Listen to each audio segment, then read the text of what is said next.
ಪ್ರತಿ ವರ್ಷದಂತೆ ರಥಸಪ್ತಮಿ ಮಾಘ ಮಾಸ ಶುದ್ಧ ಸಪ್ತಮಿ ತಿಥಿಯಲ್ಲಿ ಬರುವಂಥದ್ದು ಬಹಳ ಪವಿತ್ರವಾದಂತಹ ರಥಸಪ್ತಮಿ. ಯಾಕಂತ ಹೇಳಿದರೆ ಈ ಇಡೀ ನವೋಮಂಡಲದಲ್ಲಿ ಆರೋಗ್ಯಕಾರಕ, ಪಿತೃಕಾರಕ ಮತ್ತು ಇಡೀ ಆರೋಗ್ಯವನ್ನು ಹೆಚ್ಚಿಸುವಂತಹದ್ದು ಅಂತ ಹೇಳಿದ್ರೆ ಗ್ರಹಗಳಲ್ಲಿ ಸೂರ್ಯಗ್ರಹ ಅಂತ ಹೇಳಿದ ತಕ್ಷಣವೇ ನಮಗೆ ಆರೋಗ್ಯ ವೃದ್ಧಿ ಆಗುತ್ತೆ, ಪಿತೃದೋಷ ನಿವಾರಣೆ ಆಗುತ್ತೆ. ಅಂತಹ ಒಂದು ಪವಿತ್ರವಾದಂತಹ ಹಬ್ಬ ಅಂತಲೂ ಹೇಳಬಹುದಾಗಿದೆ.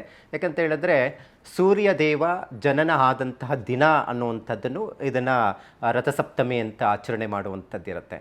ಈ ರಥಸಪ್ತಮಿ ಹಬ್ಬದ ದಿನದಂದು ಮತ್ತು ಆಚರಣೆ ಹೇಗಿರಬೇಕು ಮತ್ತು ಏನೆಲ್ಲ ದಾನ ಮಾಡಬೇಕು ಇವೆಲ್ಲವನ್ನು ನಾವು ತಿಳ್ಕೊಳ್ಳೋದಾದರೆ ಬಹಳ ಪವಿತ್ರವಾದಂತಹದ್ದು, ಸ್ನಾನಕ್ಕೆ ಹೆಚ್ಚು ಮಹತ್ವವನ್ನು ಕೊಟ್ಟಿರುವಂಥದ್ದಿದೆ.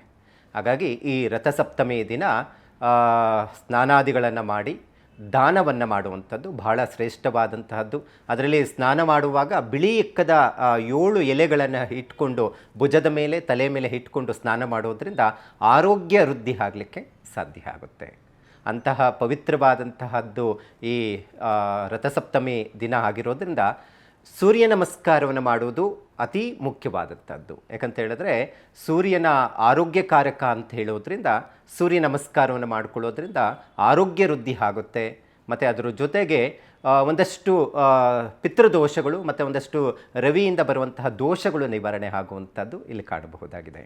ರಥಸಪ್ತಮಿ ದಿನ ಏನು ಮಾಡ್ಕೋಬೇಕು, ಯಾವ ರೀತಿ ಪೂಜೆ ಪುನಸ್ಕಾರಗಳನ್ನು ಮಾಡಬೇಕು, ಇದು ಬಹಳ ಮುಖ್ಯವಾಗಿ ತಿಳ್ಕೊಳ್ಬೇಕಾಗುತ್ತೆ.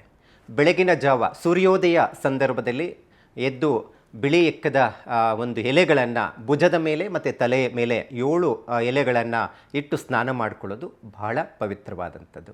ನಂತರ ಸೂರ್ಯ ನಮಸ್ಕಾರವನ್ನು ಮಾಡುವಂಥದ್ದು, ಸೂರ್ಯಗೆ ಅರ್ಘ್ಯವನ್ನು ಕೊಡುವಂಥದ್ದು, ಮತ್ತು ನಂತರ ಈ ಸೂರ್ಯನಿಗೆ ಮಂತ್ರದಿಂದ ಒಂದಷ್ಟು ಪೂಜೆಯನ್ನು ಮಾಡುವಂಥದ್ದು. ಅದರಲ್ಲಿ ಆದಿತ್ಯ ಹೃದಯ ಸ್ತೋತ್ರದಿಂದ ಪಾರಾಯಣ ಮಾಡಿ ಅರ್ಘ್ಯವನ್ನು ಕೊಡೋದರಿಂದ ಆರೋಗ್ಯ ವೃದ್ಧಿ ಆಗಲಿಕ್ಕೆ ಸಾಧ್ಯ ಆಗುತ್ತೆ.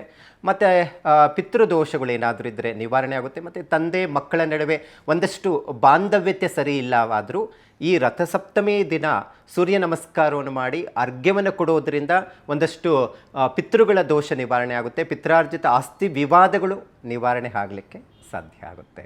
ರಥಸಪ್ತಮಿ ವಿಶೇಷ ಏನಪ್ಪ ಅಂತ ಹೇಳಿದ್ರೆ ನೋಡಿ, ಯಾವಾಗಲೂ ಅಷ್ಟೇ ಸೂರ್ಯ ಒಂದು ಜನನವಾದಂತಹ ದಿನವಾಗಿರುತ್ತೆ.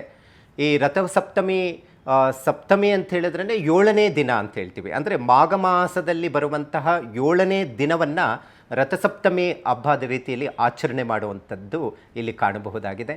ಹಾಗಾಗಿ ರಥಸಪ್ತಮಿ ದಿನದಂದು ಆದಷ್ಟು ಸಹ ಸೂರ್ಯ ನಮಸ್ಕಾರವನ್ನು ಮಾಡಿಕೊಳ್ಳಿ, ಹಿರಿಯರ ಒಂದಷ್ಟು ಆಶೀರ್ವಾದವನ್ನು ತೆಗೆದುಕೊಳ್ಳೋದ್ರಿಂದ ಆರೋಗ್ಯ ವೃದ್ಧಿ ಆಗಲಿಕ್ಕೆ ಸಾಧ್ಯ ಆಗುತ್ತೆ.